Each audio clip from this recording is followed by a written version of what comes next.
My name is Matthew Hughes. I am 26 years old. Just a few days ago, I sat at a shadowed table near the kitchen doors of a Bellevue estate while my father handed my brother the keys to a corporate empire in a $15 million waterfront mansion. My father told 200 of Seattle's wealthiest investors that my brother Carter was a Stanford genius born to lead. Then he pointed at me and told the crowd I would always have a metal desk in the basement because I was the slow boy who couldn't handle real business. The audience laughed. My father smiled. My brother smirked.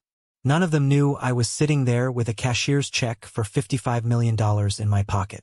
And they certainly did not know the software I built in secret was about to put our family's logistics company out of business.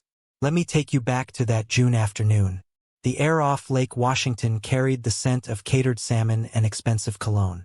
Carter had just returned from California with his MBA. My parents threw a graduation party that looked more like a corporate summit. I wore a plain suit I bought off the rack. I was assigned to table 42. It sat right next to the service entrance where the catering staff rushed in and out. It was exactly where my family wanted me, out of sight. At 3 o'clock, my father, Robert Hughes, tapped a silver spoon against his crystal champagne flute. The chatter across the manicured lawn faded. Robert stood under a white canopy with Carter right beside him. My father ran Hughes Global Logistics, a regional shipping powerhouse. He ran the company like a dictator, and he ran our family the same way. "Thank you all for being here," my father began. His voice boomed through the sound system. "Today we celebrate the future. Carter has returned to us as a Stanford graduate. He has the mind and the drive to take Hughes Global into the next century. Therefore, effective Monday morning, I am stepping down as CEO and handing the reins to my son." The crowd erupted into applause. Carter offered a practiced, humble nod. My father held up a hand to quiet the crowd. "And because a new CEO needs a proper headquarters, I am officially transferring the deed to this Bellevue estate into Carter's name." My mother, Evelyn, stood near the front row, wiping a proud tear from her cheek. Then my father scanned the crowd. His eyes drifted past the executives and found me hiding in the back. "Of course, we cannot forget my younger son, Matthew," he said. His tone shifted, taking on that familiar condescending pity. "Matthew will be staying on at the company as well. We are keeping his desk right down in the basement where it is quiet. He struggles with the fast pace upstairs, but he is a good kid.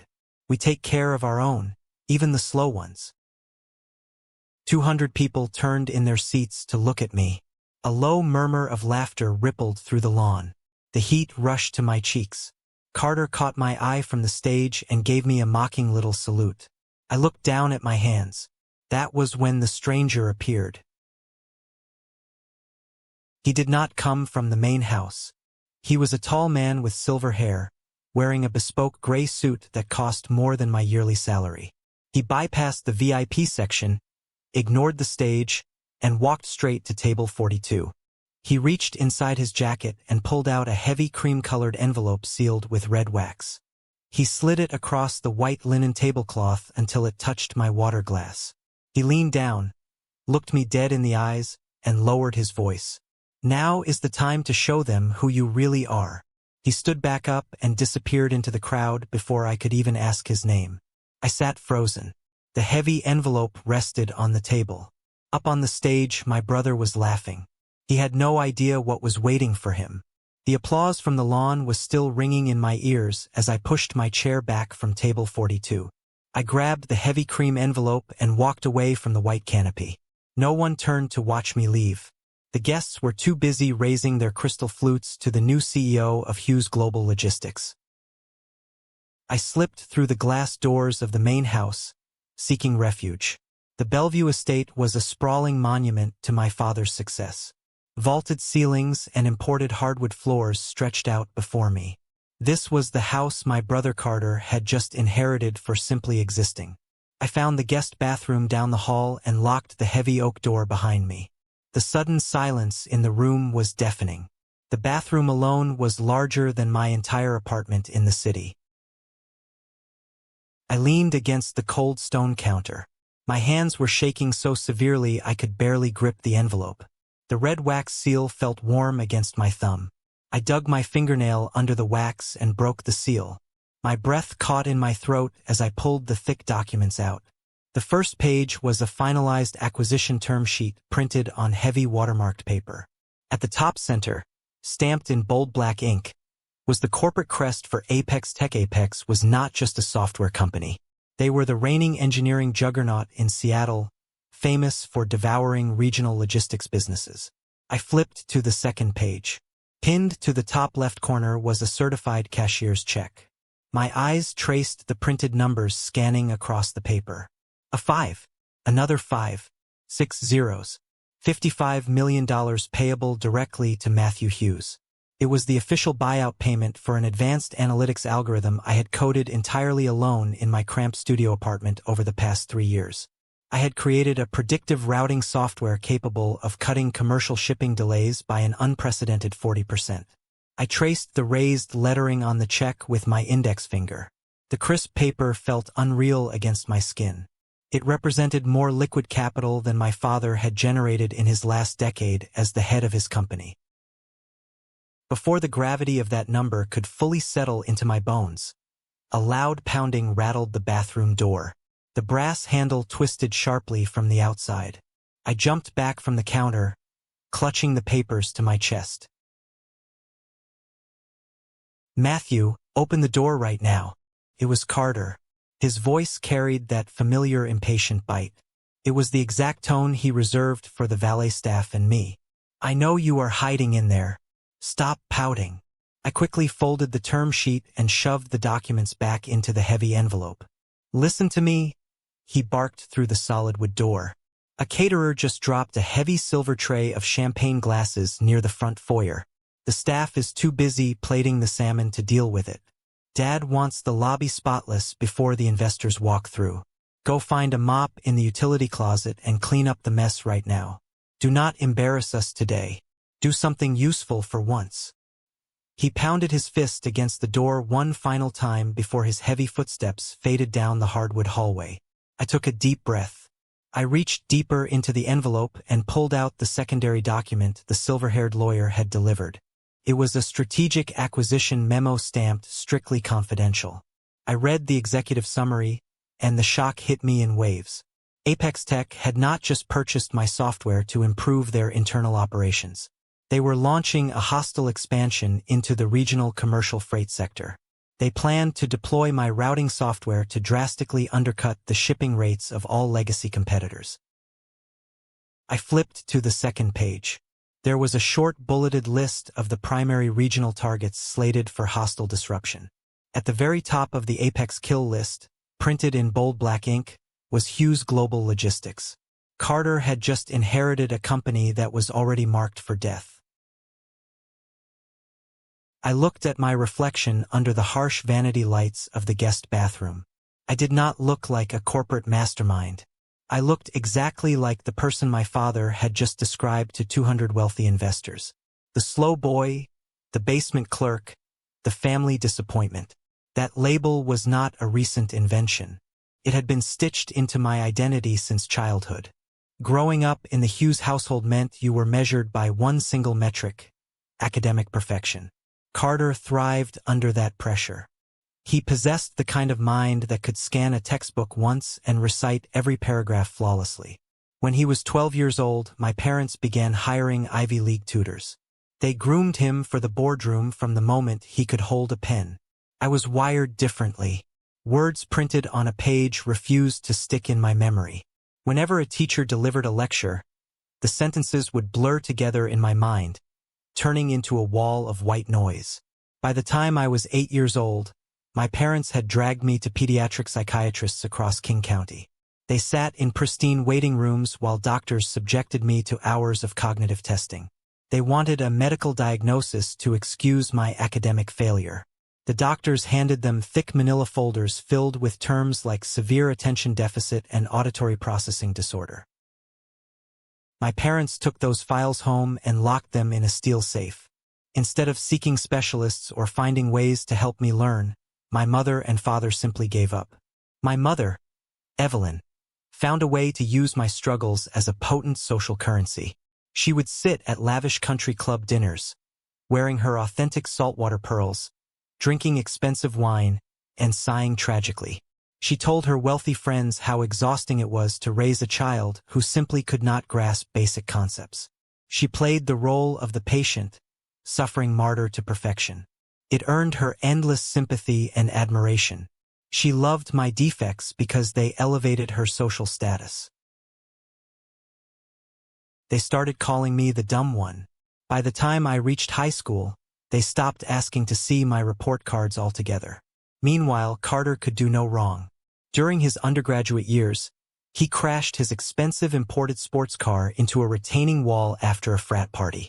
Instead of letting him face the consequences, my father hired a crisis manager. The police report vanished. The mess was swept under the rug. Carter was taught that reality was malleable, that facts were just obstacles you could bypass with enough money. They decided early on that I lacked the basic intellect required to contribute to the family legacy. But my parents were fundamentally wrong about how my brain functioned. I could not memorize historical dates, but I possessed a photographic memory for complex systems. I could look at a sprawling city grid, a complicated subway map, or a chaotic web of commercial supply routes, and instantly identify the inefficiencies. I saw the entire world in interlocking patterns. The very traits my parents dismissed as a mental defect were actually the foundation of a rare gift. I just needed the right raw data to unlock it. Standing in that bathroom, holding the execution order for my family's empire, the lifelong fear evaporated. The desperate, aching need for their approval vanished entirely. I slipped the $55 million check into my inner jacket pocket. I unlocked the heavy oak door and stepped out into the hallway. I was going to fetch the mop. I was going to clean up Carter's spilled champagne, because by Monday morning, my brother was going to need a lot more than a mop to clean up the wreckage of his life. I bypassed the catered buffet and found the utility closet tucked behind the main staircase. The small room smelled of industrial bleach. I grabbed a plastic yellow bucket, a sponge, and a heavy mop. I carried the cleaning supplies down the hallway toward the grand foyer. The spill was exactly where Carter said it was. Shattered crystal glass and expensive vintage champagne, soaked into the intricate woven fabric of an imported Persian rug. I knelt on the damp rug and began picking up the jagged shards of crystal. I placed the broken pieces into the plastic bucket one by one. I wrung out the sponge and started scrubbing. As I dragged the wet mop across the hardwood border, my mind drifted away from the Bellevue mansion. I thought about the place where I had spent the last 4 years, the basement headquarters of Hughes Global Logistics. My father kept the corporate offices in a high-rise building in downtown Seattle. The executive suite occupied the top floor, featuring panoramic views, mahogany desks, and catered lunches. My desk was located on the lowest subterranean level. I worked in a windowless room constructed of painted cinder block. The overhead fluorescent lights buzzed with a constant, headache-inducing hum. My official title was Administrative Filing Clerk. My salary was $35,000 a year before taxes. It was barely enough to cover the rent for my cramped studio apartment near the train tracks. My daily routine was meant to be mindless. Hughes Global still operated on an archaic analog system. The truck drivers filled out triplicate carbon copy shipping manifests by hand. At the end of every week, boxes of these paper records were dumped on my metal desk. My job was to manually type the freight weights, the departure times, the route numbers, and the fuel logs into a database built in the late 90s. I was supposed to be a human typewriter. My father assigned me this role because he believed it required zero analytical thought. But down in that silent basement, my brain began to do what it always did. Categorize data. It built visual structures out of chaos. After typing thousands of shipping logs, I stopped seeing isolated numbers. I started seeing a giant illuminated map of the Pacific Northwest. I memorized every highway, every mountain pass, and every commercial loading dock from Spokane to Portland. I immediately saw the fatal flaws. Hughes Global was bleeding capital. The company dispatched heavy freight trucks on terrible circular routes. Drivers were burning thousands of gallons of diesel fuel sitting in predictable traffic bottlenecks. Even worse were the return trips. Our drivers would drop off a lucrative payload in Idaho and drive the 18-wheeler all the way back to Seattle entirely empty. They burned fuel and paid driver hours while generating zero revenue on the return journey. The company was hemorrhaging millions of dollars every single fiscal quarter due to outdated logistical planning. So I decided to fix it. I spent my nights building a comprehensive visual model. I bought a cheap binder and filled it with color-coded charts, graphs, and modified route maps. I proved mathematically that a simple algorithmic shift could save the company $8 million in fuel and labor within 6 months. It was brilliant. It was undeniable. I was ready to show my father that his slow son was actually the savior of his company. I remembered the exact moment my last shred of loyalty to my father died. It was a rainy Tuesday afternoon.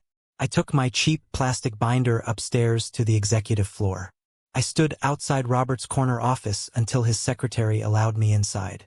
My father sat behind his sprawling desk, reviewing a golf magazine. I placed the binder in front of him. I tried to explain the deadhead miles and the fuel burn. I pointed to the charts showing the massive profit loss. My father did not even open the cover. He stared at me with profound exhaustion. He pushed the binder back across the polished wood.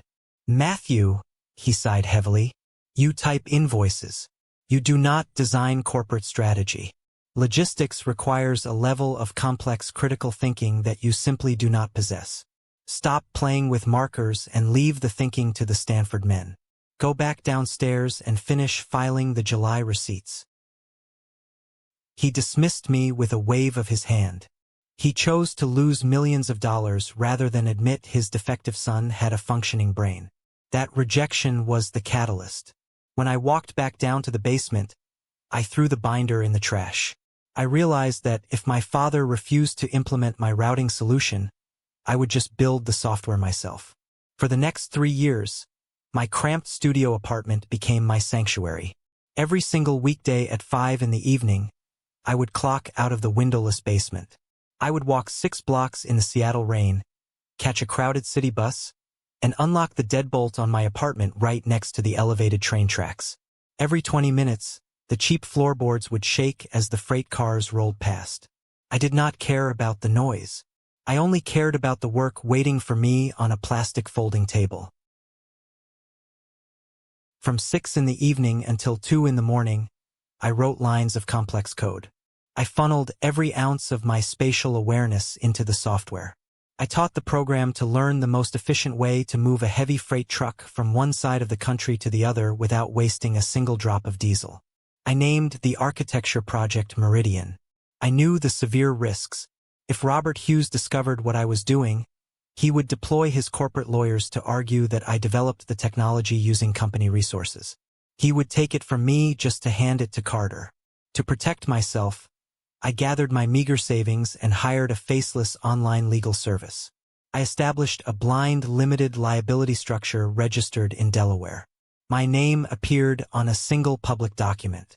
To the business world, the brilliant founder of Meridian Logistics was a phantom.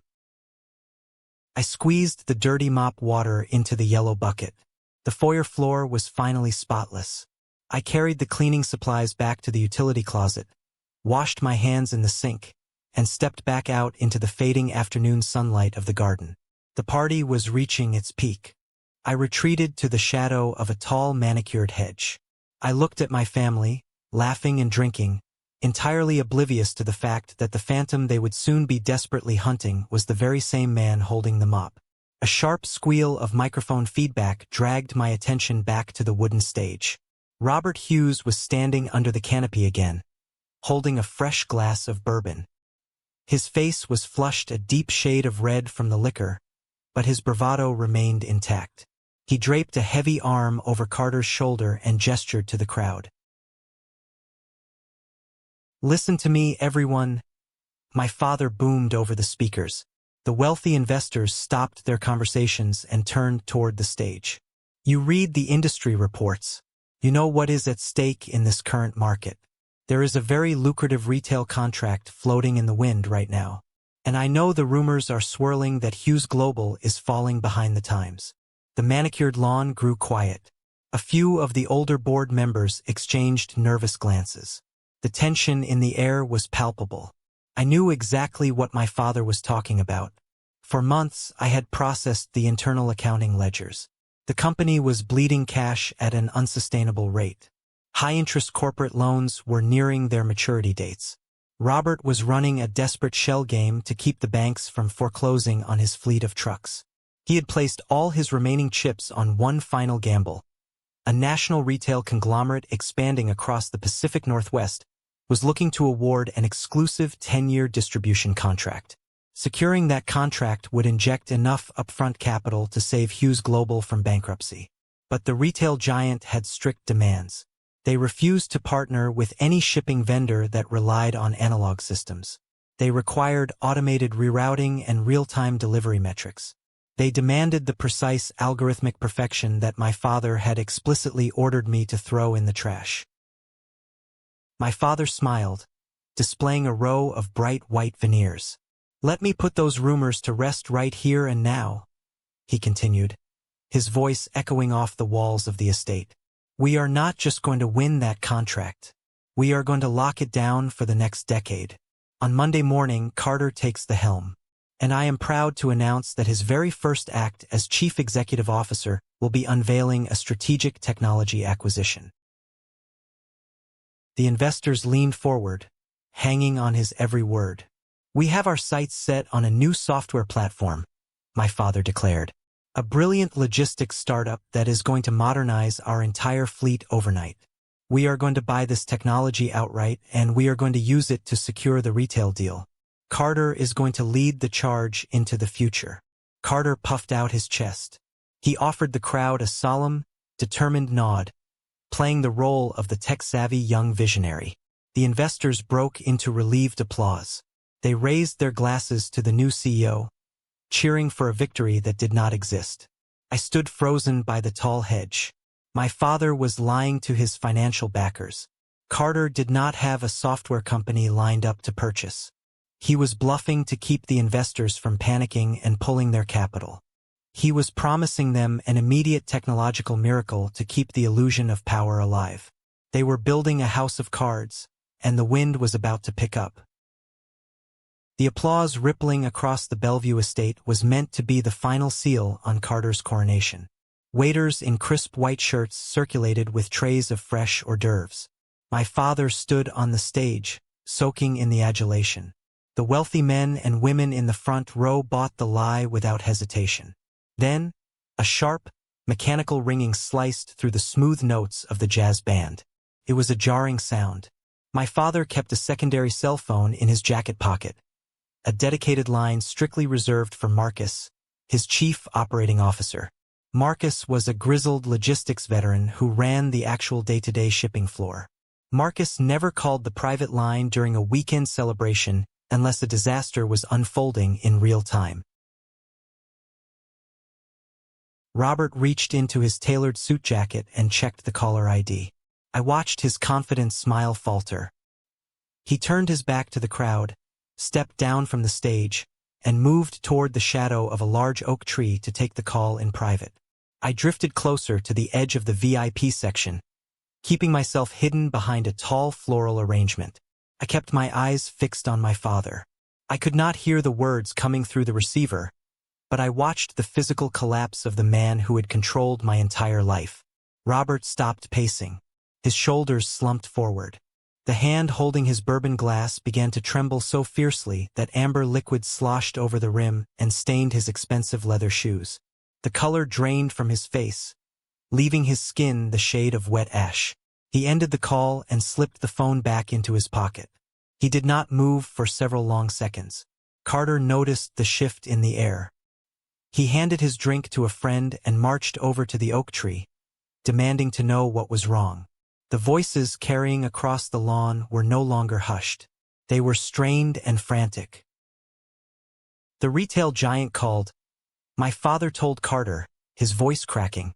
"Luke, their procurement officer, Just finished the vendor review. They changed the terms of the bidding process. Carter tightened his jaw. What does that mean, Dad?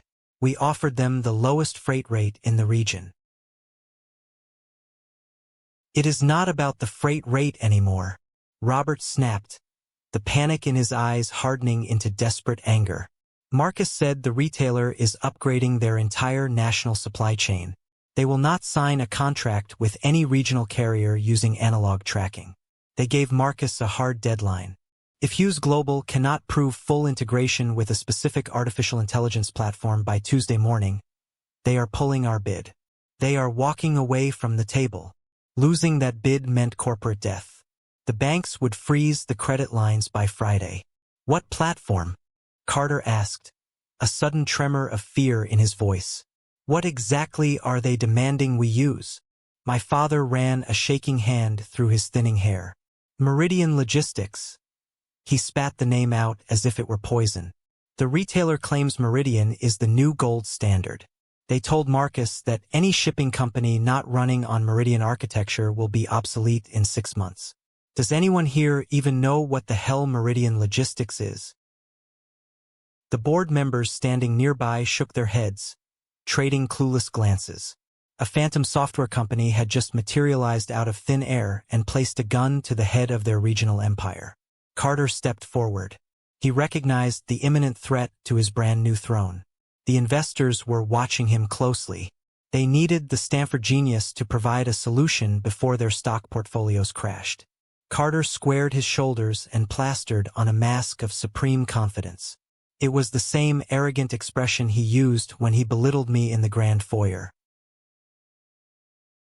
Everyone calm down, Carter ordered, pitching his voice loud enough for the anxious crowd to hear. This changes nothing. It is actually a perfect opportunity. Robert stared at his son in disbelief. An opportunity? They are accelerating the deadline to Tuesday. Carter, we do not own this software. We do not even know who built it. Carter let out a dismissive scoff. He adjusted the cuffs of his expensive linen suit. Dad, it is just a startup. It is probably a couple of desperate tech geeks operating out of a rented garage in Bellevue.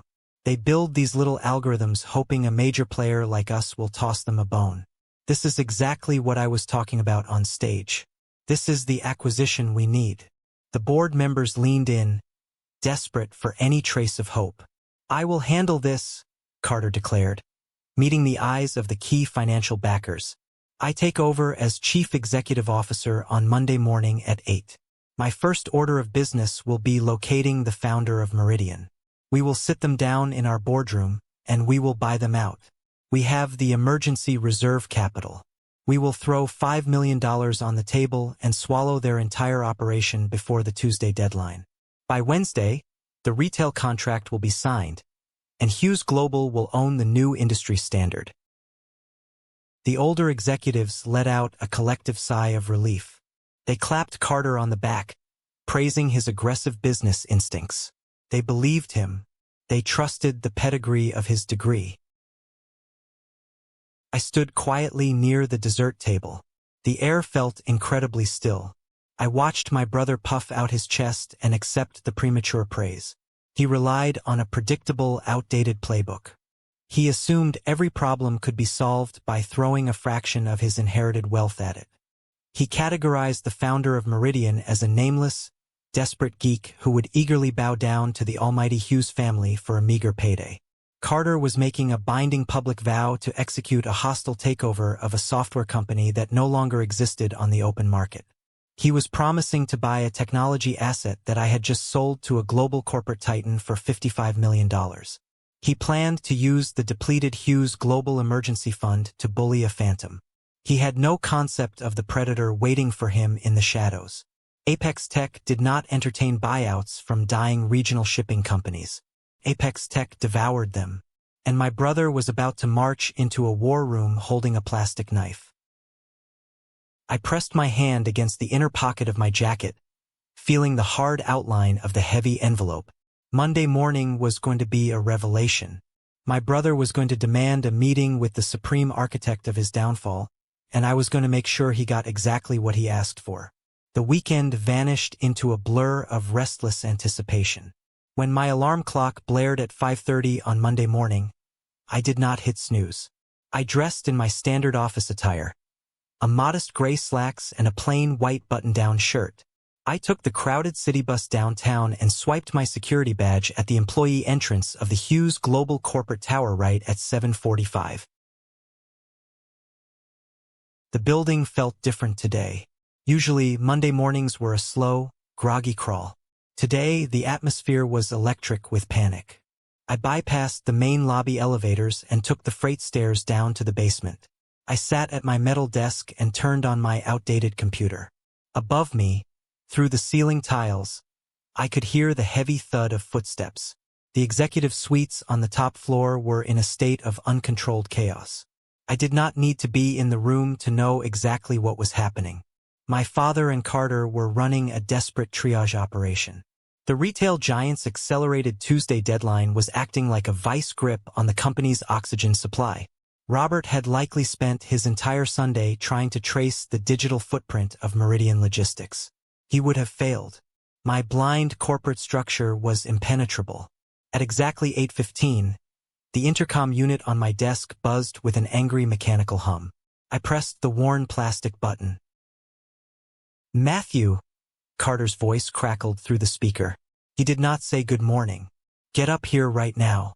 The legal team is assembling in the main boardroom. I need 4 black coffees, 2 espressos, and a stack of standard non-disclosure agreements printed on the heavy stock paper. Do not drag your feet today.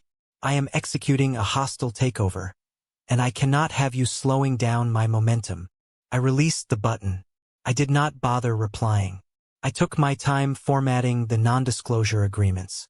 I knew the documents were entirely useless. You cannot force a hostile takeover on a company you cannot afford to buy. But I printed them anyway, stacking the crisp pages neatly into a leather portfolio.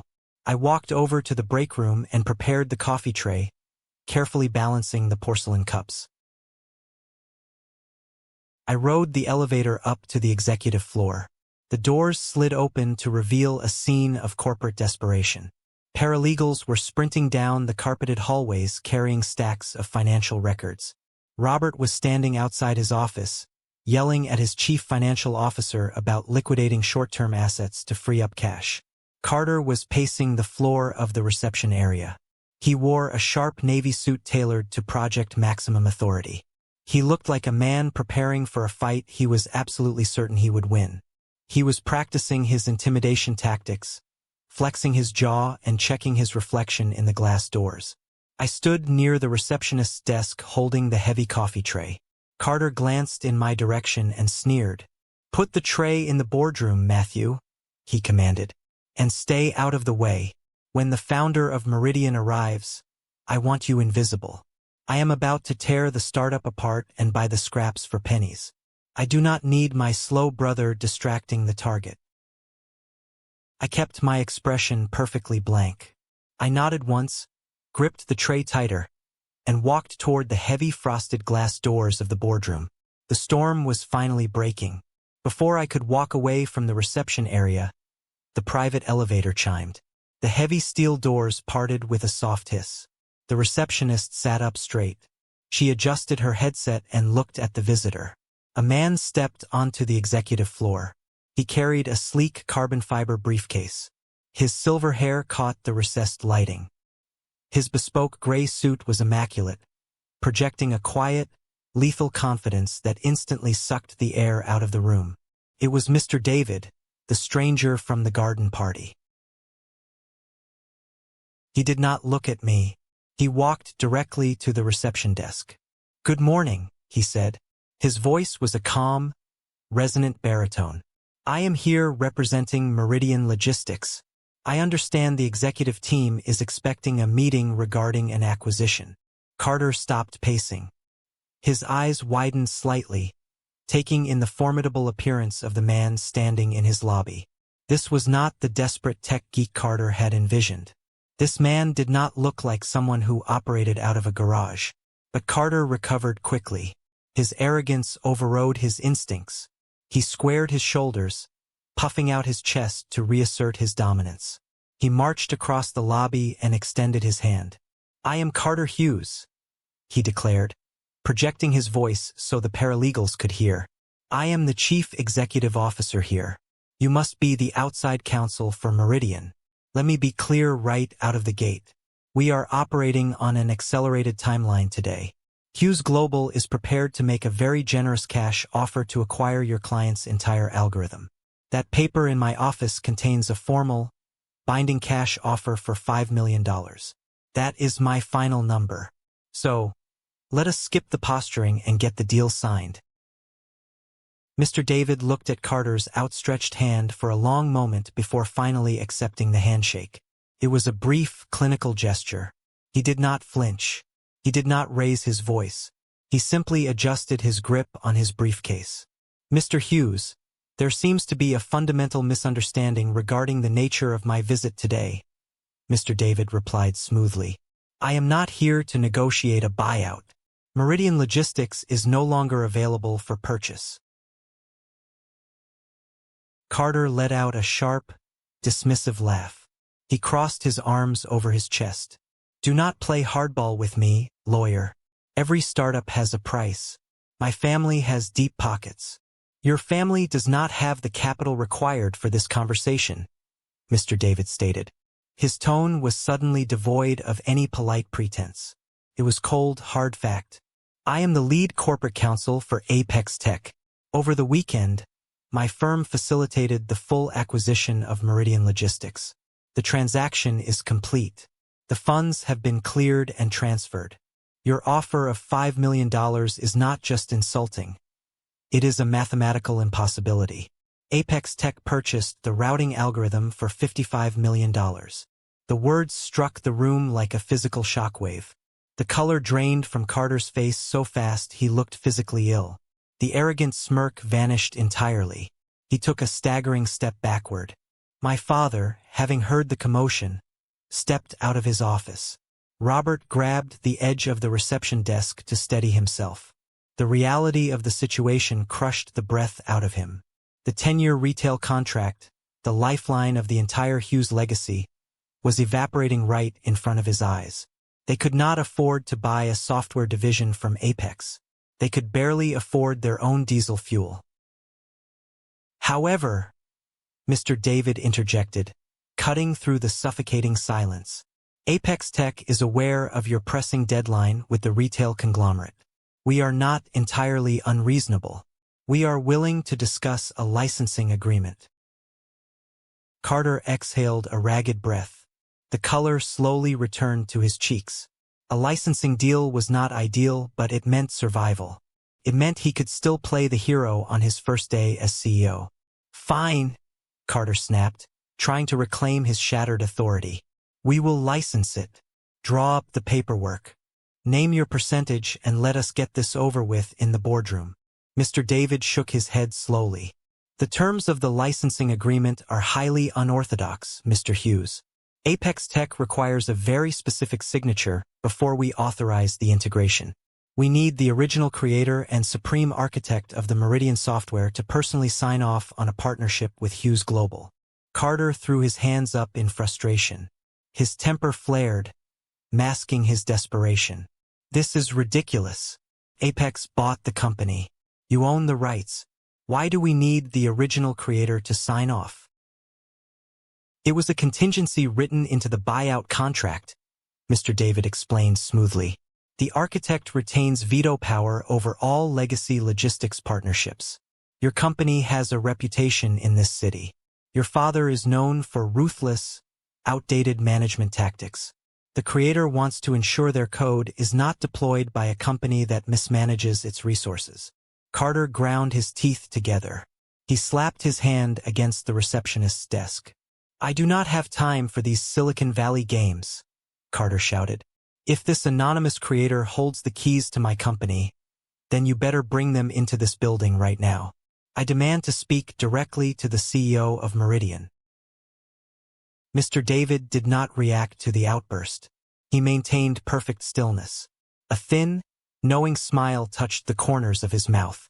He reached into his jacket pocket and retrieved his phone. He did not dial a number. He simply tapped the screen once, sending a single pre-programmed message.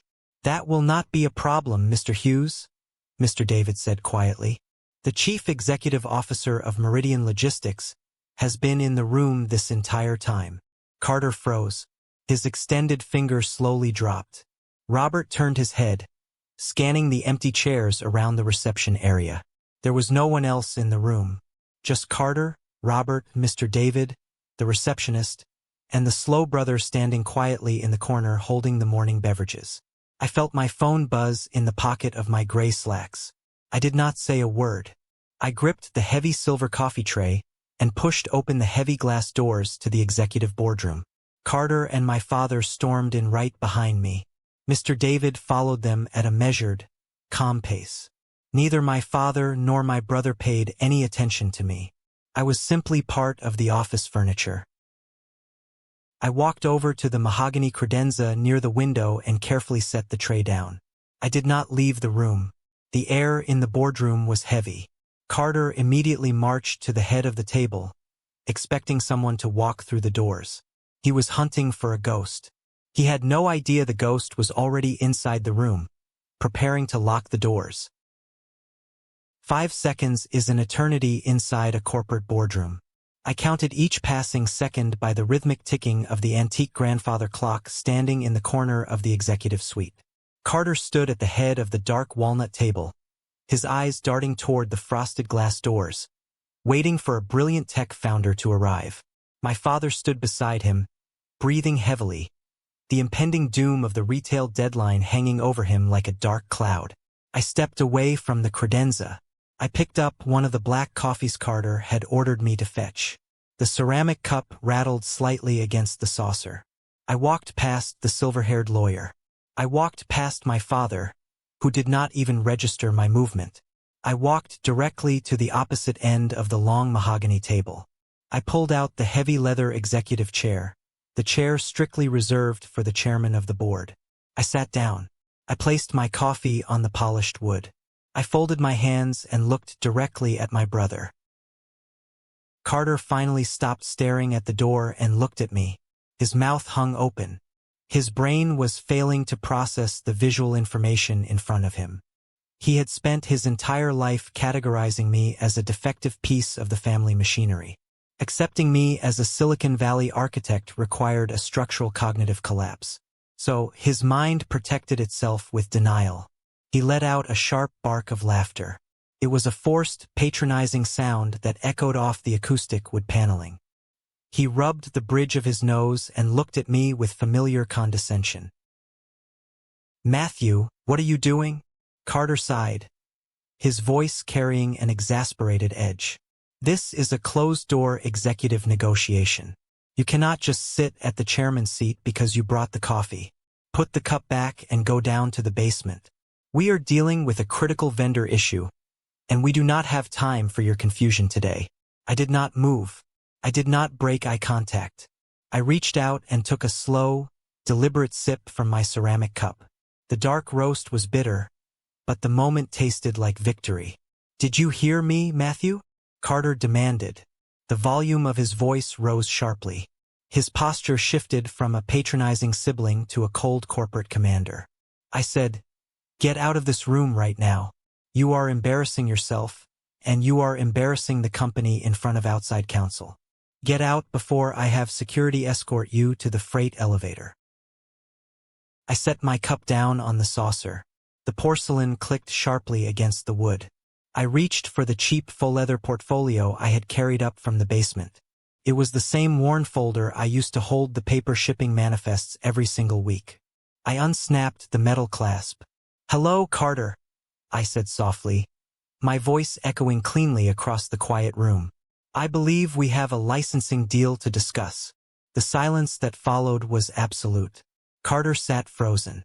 The fake smile vanished. Mr. David remained standing near the floor-to-ceiling windows. The lawyer did not say a word to correct my brother. He simply watched the scene unfold with the clinical detachment of a scientist observing a predictable experiment. I waited for them to look at the slow boy they had banished to the basement.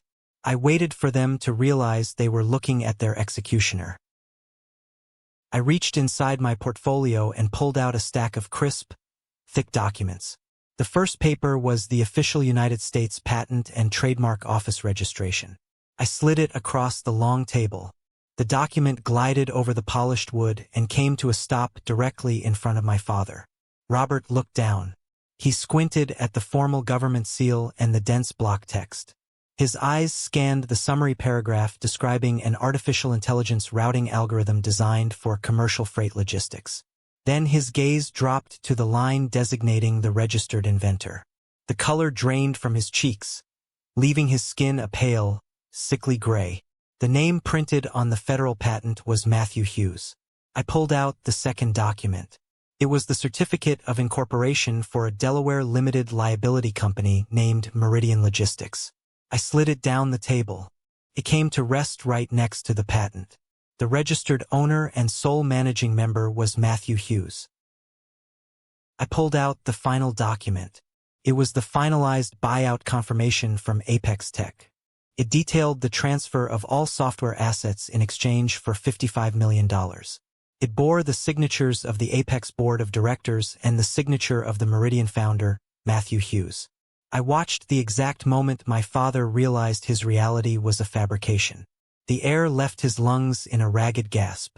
He looked at the papers and then he looked at me. His worldview fractured. For 26 years, he had curated a narrative where Carter was the genetic lottery winner. Now, the federal government and the most powerful tech conglomerate in the Pacific Northwest were officially declaring him wrong. "I built a digital empire while sorting your trash, Dad," I replied, keeping my voice perfectly level. Carter snapped out of his paralysis. The shock rapidly fermented into a blind, toxic rage. He snatched the papers off the table, crumpling the edges of the patent in his fists as his eyes darted across the paragraphs. He desperately searched for a mistake, a forged signature, or a legal technicality.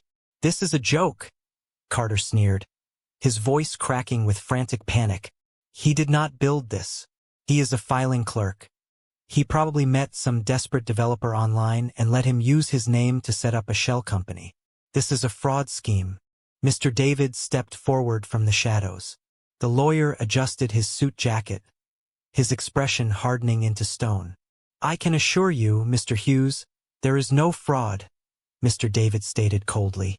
Apex Tech conducted a rigorous 3-month due diligence process. We audited every single line of code. We traced the digital footprint back to its exact origin. Matthew Hughes is the sole developer and creator of the Meridian architecture. Furthermore, we conducted a forensic accounting audit. The digital access logs prove that Mr. Hughes never wrote a single line of code on Hughes Global property. He built this entirely off the clock, using personal equipment. The word savant hung in the air unspoken, but fully understood. Carter recoiled as if he had been physically struck. Robert stared at the son he had thrown away, realizing the basement clerk was the sole architect of the technology that had just rendered his life's work obsolete. My father bypassed the shock and went straight to his baseline survival instinct. Robert Hughes was a man who only knew how to operate through dominance and fear. When cornered, he attacked. The sadness and confusion vanished from his face, replaced by a familiar, ruthless glare. He slammed his closed fist onto the mahogany table. "You ungrateful little thief," Robert roared. The veins in his neck bulged against his white collar. "You think you can outsmart me? You think you can walk into my boardroom and hold my company hostage? You built that software while you were on my payroll. You used my shipping manifests. You used my proprietary route data to train your little algorithm. That makes it company property. I will sue you for corporate espionage. I will take the entire $55 million, and I will see you in federal prison." Carter caught the lifeline his father threw. The panic left his eyes, replaced by a calculating gleam. "He is right," Carter said, leaning back in his chair. "You breached your employment contract. We do not need to license the software from Apex Tech. We own it." They expected me to crumble under the threat of a devastating lawsuit. They expected the slow boy to panic and beg for forgiveness. I did not panic. I reached back into my portfolio. I had one more document to share, and it was going to destroy their final illusion of control. I withdrew a single, crinkled piece of paper. It was an internal human resources form. "Do you remember the summer after your first year at Stanford, Carter?" I asked, keeping my tone conversational. "Dad gave you a temporary corner office so you could pretend to be an executive. You spent most of your time browsing golf catalogs." Carter tightened his jaw. He stared at the crinkled paper in my hand. "I reminded you of a Tuesday afternoon in July, 2 years ago," I continued. "I walked into your office holding a Standard Hughes Global Moonlighting waiver. Employees had to declare outside ventures. I told you I was coding a little hobby project, a routing game to pass the time in the basement. I asked you to review the form and sign it as an acting executive so HR would not penalize me." I slid the crinkled paper across the table. It stopped right in front of Carter. "You were very annoyed that I interrupted your phone call. You told me you did not have time to read documents regarding my childish hobbies. And then, to get me out of your office, you picked up your expensive fountain pen and you signed the bottom line." Carter looked down at the waiver. His face turned a sickening shade of pale green. There, on the bottom right corner, was his distinct sweeping signature. He had signed the official corporate release form. The document legally untethered my project from Hughes Global Logistics. It explicitly stated that the company waived all rights, claims, and interests in the intellectual property known as Project Meridian. "You legally handed me sole ownership of a $55 million asset, Carter," I said, my voice dropping to a quiet whisper. "You gave it away because you were too arrogant to read a single piece of paper handed to you by your slow brother. I retain the exclusive right to approve partnerships, and I do not partner with dying companies managed by incompetent men." Carter slumped back in his chair. He was the Stanford genius, and he had just provided the exact documentation necessary to defeat his own corporate espionage lawsuit. The corporate negotiation was officially over, but the family war was just beginning. The frosted glass doors of the executive boardroom burst open. My mother, Evelyn, stepped over the threshold. She wore a pristine cream-colored cashmere sweater and her signature string of authentic saltwater pearls. She looked like a woman who had just stepped out of an exclusive charity luncheon, but her chest was heaving. Carter had texted her during the standoff, summoning his ultimate protector when his own corporate bullying failed. She glided across the room. As she approached my end of the mahogany table, her posture changed. The frantic tension drained from her shoulders. Her face softened into a mask of profound, gentle concern. She deployed her most dangerous weapon, weaponized empathy. "Matthew, darling," Evelyn purred. Her voice was dripping with a sickly sweet, patronizing warmth. She reached out and placed her manicured hand over mine. Her skin was freezing. "Carter texted me that there is a terrible misunderstanding happening up here. He told me you made a very clever little computer program. We are all so proud of you, sweetheart. We really are. But you are letting this get out of hand." I looked at her hand resting on mine. I did not pull away. She was minimizing a $55 million tech buyout, reducing an industry-disrupting artificial intelligence platform to a clever little computer program. "We are a family. Family is blood. Money comes and goes, but blood is forever," she whispered, squeezing my hand. It was a physical command to submit. "Your brother worked so hard for his Stanford degree. He has been waiting for this moment his entire life. Please do not ruin this for him. Do the right thing. Just sign the licensing paper and give your brother the software." I slowly pulled my hand out from under hers. I placed my hands flat on the polished walnut table, right next to my smartphone. The screen was dark. With a subtle, deliberate tap of my index finger, I woke the device. I pressed the red icon on the home screen. The voice memo application launched silently. A tiny red dot appeared, indicating the microphone was active. "No," I said. My voice was crisp. "I am not handing over my licensing rights so Carter can play a successful businessman. My algorithm is a corporate asset. It is not a graduation gift. The saintly mother facade cracked. The illusion of the patient martyr shattered into 1,000 jagged pieces. Evelyn straightened her posture. The soft concern vanished from her eyes, leaving behind a cold, vicious glare. "You ungrateful, deceitful little boy," Evelyn hissed, her voice dropping an octave. "We kept a roof over your head. We kept you employed when no real company would ever hire someone with your mental limitations. You sneak around behind our backs and sell something that does not belong to you. You are not a genius, Matthew. You are a sick, retarded fraud." I did not shed a single tear. I did not break eye contact. I reached forward and picked up my smartphone. I tapped the screen, stopped the recording, and saved the audio file. I held the phone up so the bright screen illuminated the space between us. "Thank you for clarifying your position on my mental competence, Mother," I said quietly. "I am sure that specific terminology will be very useful for my legal counsel if Carter decides to slander my company in the press." The blood drained from Evelyn's face. She realized she had just delivered a recorded, unhinged rant directly into my hands. I zipped my full-leather portfolio shut, securing the federal patent, the incorporation documents, the buyout confirmation, and the signed HR waiver inside. I stood up from the heavy leather chairman's seat. I smoothed the wrinkles from my gray slacks. I looked at my father, who was still clutching the edge of the table, his knuckles stark white. I looked at Carter, whose vindictive smirk had completely melted into sheer panic. And I looked at my mother, who was staring at my phone as if it were a live grenade. "I will save you the trouble of terminating my employment," I announced. My voice carried across the boardroom, echoing cleanly off the acoustic panels. "Consider this my formal, immediate resignation as your administrative filing clerk. I will leave my basement key card with the receptionist on my way out." I turned my back on the Hughes family. I walked toward the frosted glass doors. Mr. David stepped aside, holding the heavy door open for me. He offered a slight, deferential nod as I passed.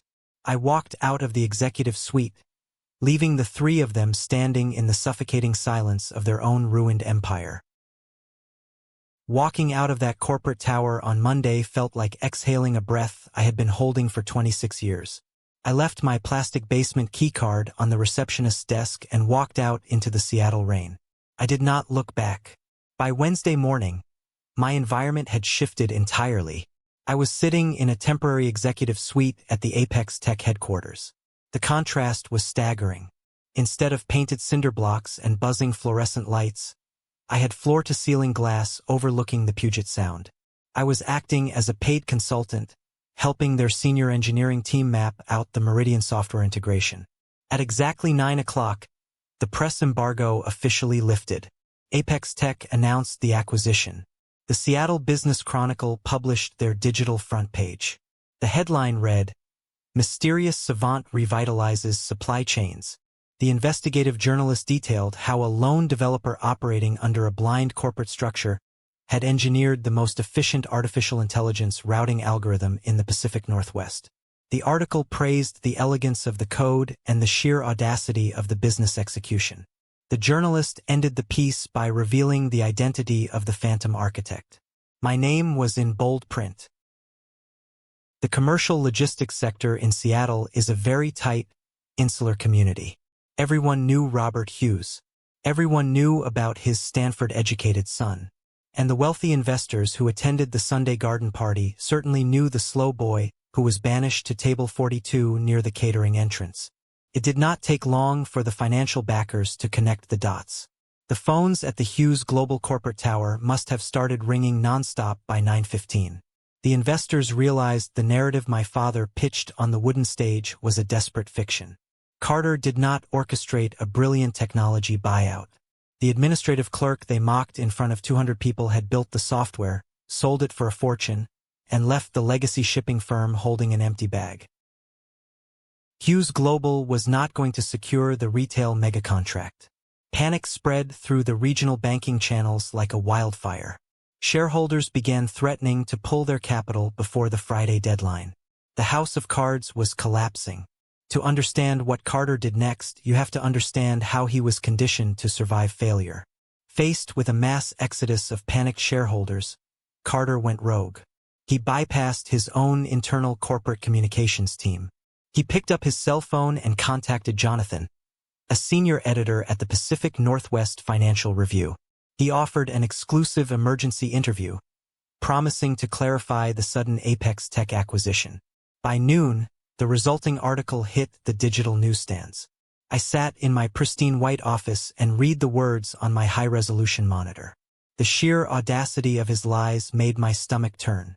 Carter painted a beautiful, heartwarming fiction for the financial press. He claimed that Project Meridian was actually a secret Hughes Global Incubator initiative. He told the reporter that he had recognized my hidden coding talents years ago. He stated on the record that he personally provided the seed capital for my servers and granted me unrestricted access to the proprietary company routing data. My brother framed the software development as a collaborative mentorship.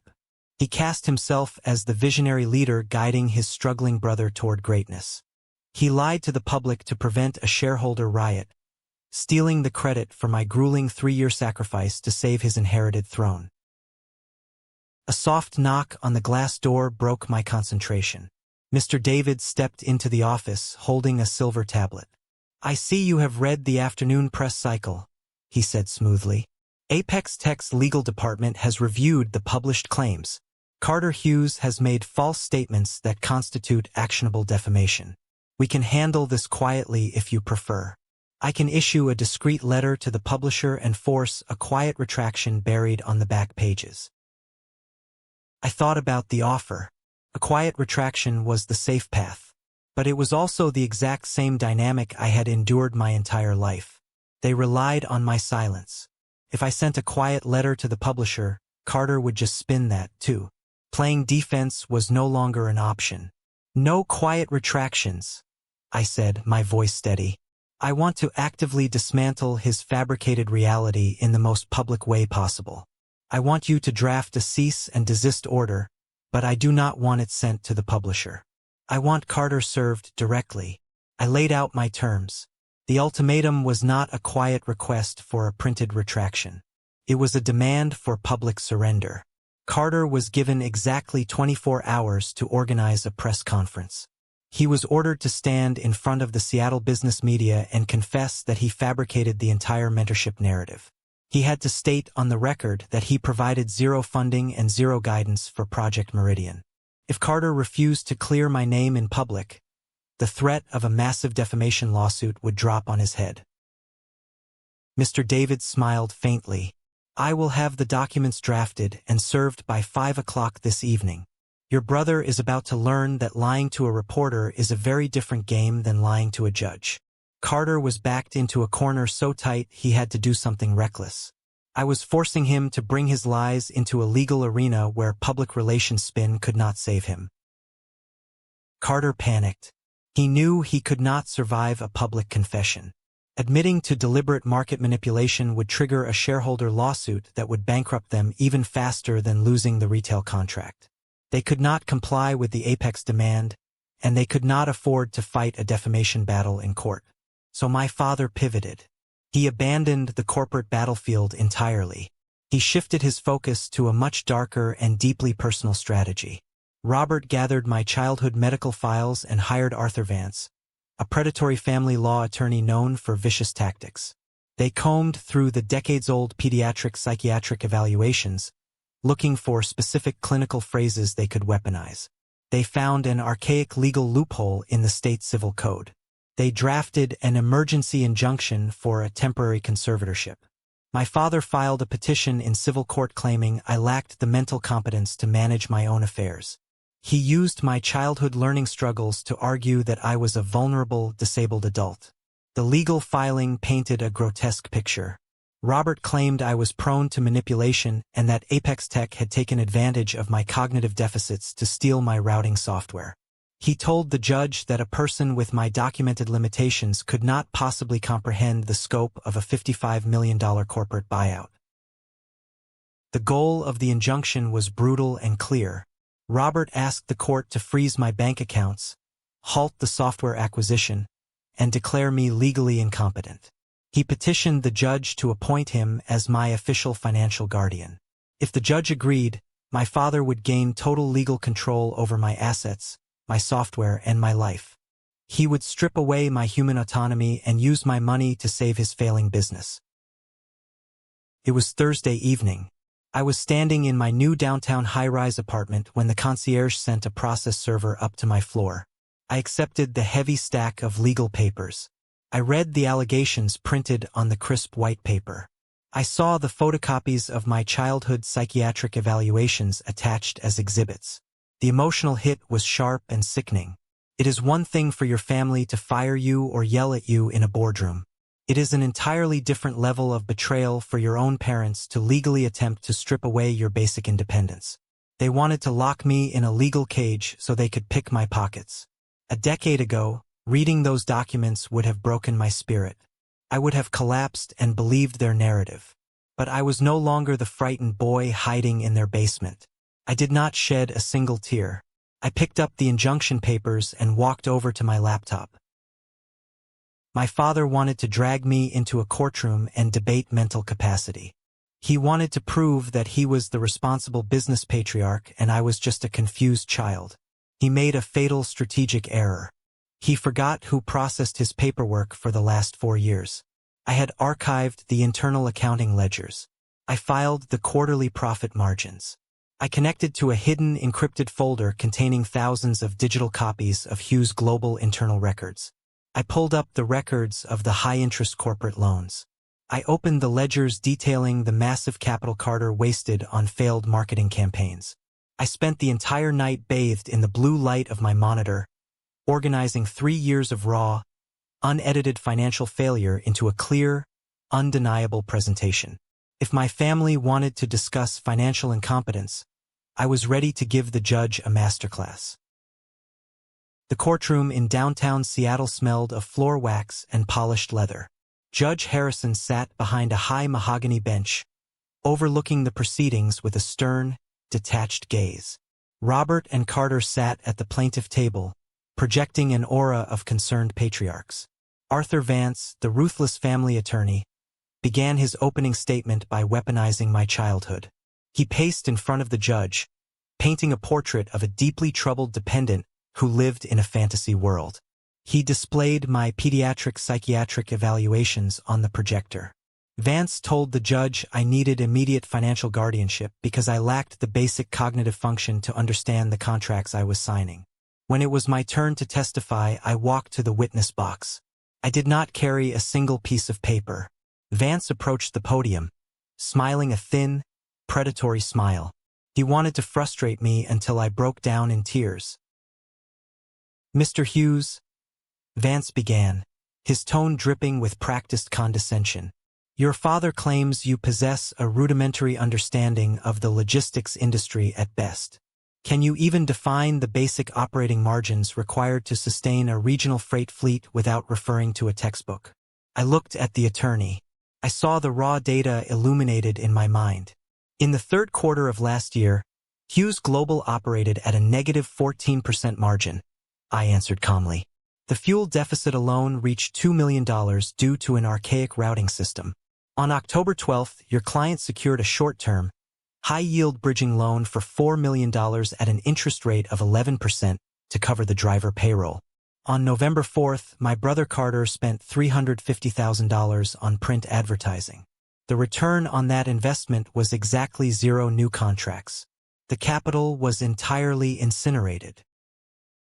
Vance gripped the edges of his podium. His predatory confidence began to fracture. I continued rattling off the numbers without blinking. I cited the exact depreciation values of their aging truck fleet.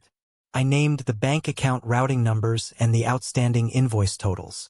Vance snapped, trying to regain control.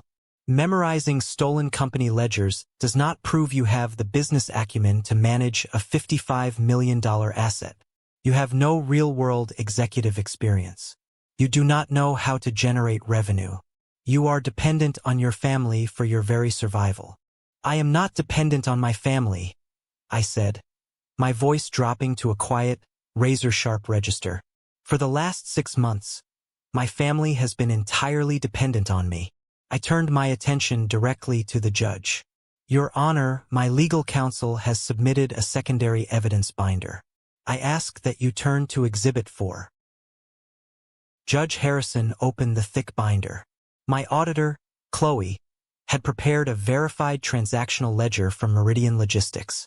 6 months ago, my algorithm began attracting more overflow clients than my servers could independently process. I explained. Hughes Global had dozens of empty trucks sitting in their lots. So, I set up a blind vendor proxy. I routed my overflow Meridian contracts directly into the Hughes Global dispatch system. I paid your company a premium rate to haul my excess freight. If you look at the banking records, Your Honor, you will see that Meridian Logistics was the source of 38% of Hughes Global's total revenue over the last 2 fiscal quarters. The air vanished from the courtroom. The banking routing numbers were irrefutable. The digital footprint traced directly back to my offshore LLC. Robert slumped back in his chair. He was suddenly staring at empirical proof that he was a corporate welfare recipient. I did not steal from them, Your Honor, I stated. I subsidized them. The veteran CEO and the Stanford-educated heir apparent have been unknowingly surviving on the charity of the exact same son they are currently trying to lock in a conservatorship. Judge Harrison closed the thick evidence binder. The sound echoed like a gunshot. He stared down at the plaintiff table in absolute disgust. I will not allow this court to be manipulated, Judge Harrison declared. Committing perjury to steal a technology asset is a severe offense. I am imposing a financial sanction of $200,000 against Carter Hughes for fabricating evidence. I am dismissing this conservatorship petition with prejudice. The gavel struck. The war was over. I pushed through the heavy double oak doors and stepped out of the courtroom into the wide marble corridor. I walked toward the elevator bank and pressed the call button. Matthew, wait. The voice was raspy and weak. I turned slowly. Robert Hughes stood 10 feet away. Carter lingered a few paces behind him, staring blankly at the marble tiles. The arrogant smirk was permanently erased. My father took a hesitant step forward. He looked like an old, broken man. You won, my father said, the words tasting like ash in his mouth. The banks called this morning. They are seizing the freight trucks on Friday. We have nothing left. Please, Matthew, I am begging you, buy us out. Use the Apex Tech Capital and buy Hughes Global. Save the family legacy. Just do not let the bank erase my entire life's work. Throw us a lifeline. I looked at the 2 men who had tormented me for decades. I had the power to let the banks tear them apart. But allowing the foreclosure meant hundreds of warehouse workers, dispatchers, and drivers like Marcus would lose their jobs. I could not destroy their livelihoods just to settle a personal score. I will buy the company, I said. My father let out a long, shuddering breath. Thank you. Carter and I can step back into advisory roles. We will give you a seat on the board. You misunderstand the situation, Robert, I stated coldly. This is not a partnership. Apex Tech is buying the physical assets of Hughes Global. We are paying you exactly 10 cents on the dollar for the remaining equity. You will receive enough capital to pay off your personal mortgages and avoid federal bankruptcy. But to execute this acquisition, I demand absolute executive surrender. You will sign a formal resignation letter effective immediately. You will take an early, forced retirement. You will not retain a seat on the board.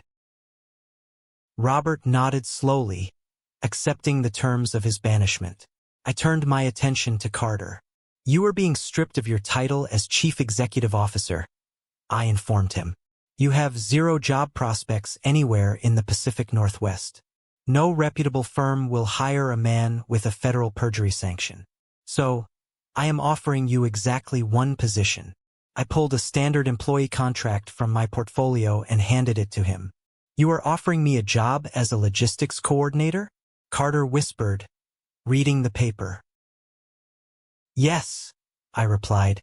Your starting salary will be $45,000 a year. You will report directly to Marcus. You will manually cross-reference the physical shipping manifests. You are going to work in the basement. You will sit at my old metal desk. Carter stared at me in horror, but he knew he had no leverage. He was drowning in debt.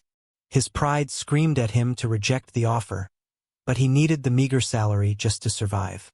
With trembling hands, he pulled out a pen and signed the contract, legally demoting himself to a basement-level clerk. He handed the paper back and walked slowly down the corridor, entirely defeated. 1 year has passed since I walked out of that federal courthouse. I stand on the glass balcony of my downtown Seattle penthouse, letting the wind pull at my hair. I hold the title of Vice President of Automated Logistics at Apex Tech. My days are spent in sleek boardrooms. The regional shipping firm that once teetered on the edge of bankruptcy is now a highly profitable subsidiary. Down in sublevel 2 of the corporate tower, Carter sits at my old metal desk, learning the unglamorous mechanics of the industry he thought he could rule by birthright. My parents reside in a modest condominium, their billionaire lifestyle completely erased. Surviving them taught me 2 vital truths. First, never let a system built by people who do not understand you dictate your worth. The exact traits my parents mocked as flaws were the exact tools I needed to build my empire. Second, the greatest revenge is not screaming or begging for an apology that will never come. True revenge is clinical. It is simply removing your safety net and letting arrogant people experience the full, devastating weight of their own ignorance while you step into your true power. Keep building your empire quietly. Fakes 02. Камаки-байк. Привет, Фейкс. В гору кручу с самого утра. Довольно такой большой подъем, но не страшный оказался. Я уже почти забрался наверх.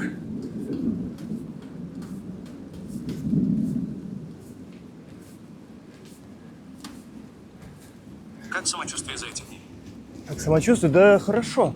Ну, немного, конечно, знаешь, как бы постоянно физнагрузка, мышцы болят. Ну, как после зала. Только ты нет времени их восстановить полностью, но не критично так, как бы вполне жить можно. Приеду, будут ноги базуки.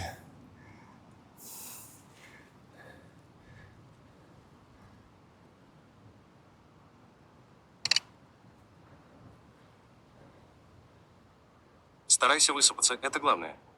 Ну, я стараюсь, да. Хотя, конечно, вчера все, ну, как бы стрим сломался, и на пути была вот эта гора.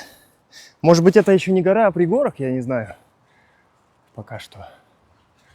Вот, и решил я остановиться в том городке перед этим подъемом. Прикольный городок. Малюсенький такой, прям вообще там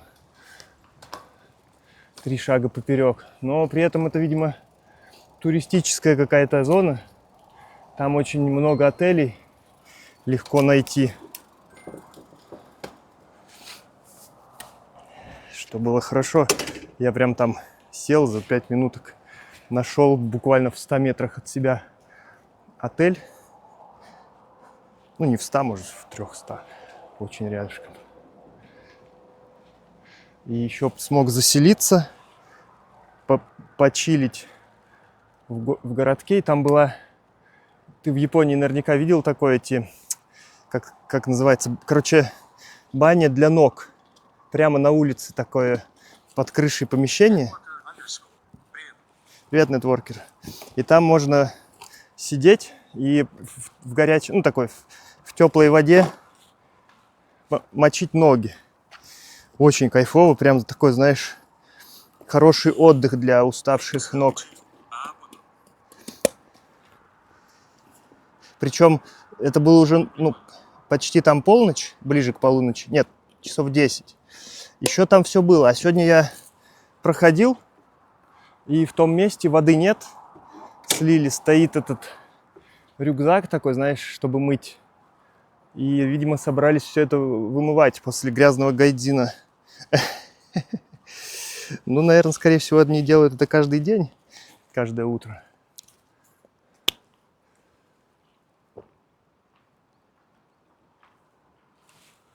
Сейчас изотончика сразу.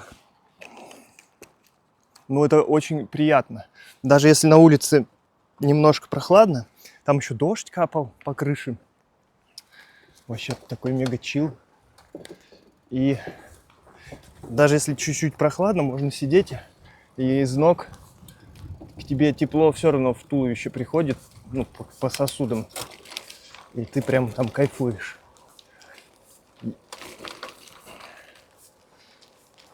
Мне вот интересно, они в этих штуках воду подогревают или это у них какие-то источники там теплые? Блин, рука у меня. Потому что если источник, то понятно, стоит себе и стоит тепленько. А вот если греть, это же целый день надо поддерживать. И это бесплатная штука. МБ источники. Ну да. Все-таки в горах вполне возможно.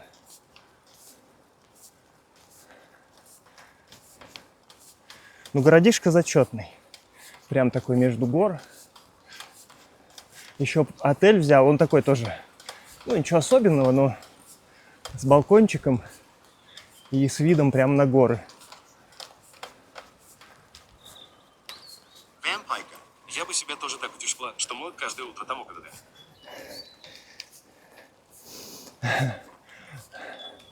Привет, вампика. Ну, там кто-то заметил, наверное, что я своими немытыми ножищами туда плюхнулся. Такие, блин. Доброе утро, Макифи. Весь день крутит педали, а потом наш источник загрязняет. И сейчас там, наверное, цистерна с хлоркой приехала, залила его, там сейчас бурлит все.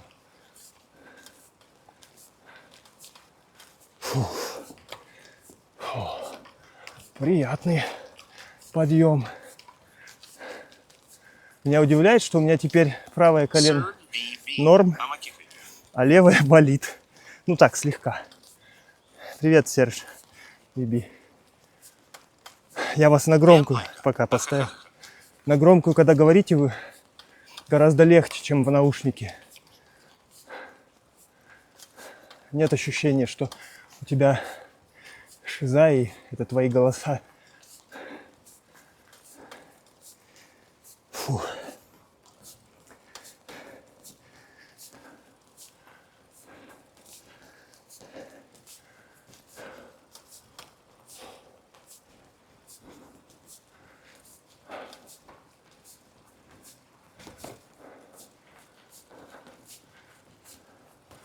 Блин, это что? Здесь даже какой-то паршивец нашелся, который согнул знак. Он, наверное, настолько на этот холм был зол, что туда надо крутить. И в ярости погнул. Фу. Кажется, вершина.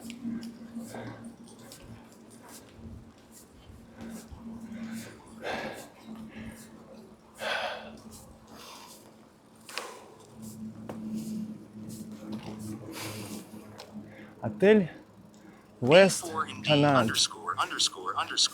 Амаки-сан, охайо. Маки-сан, охайо. Айо. Бенди-сан. Конничева.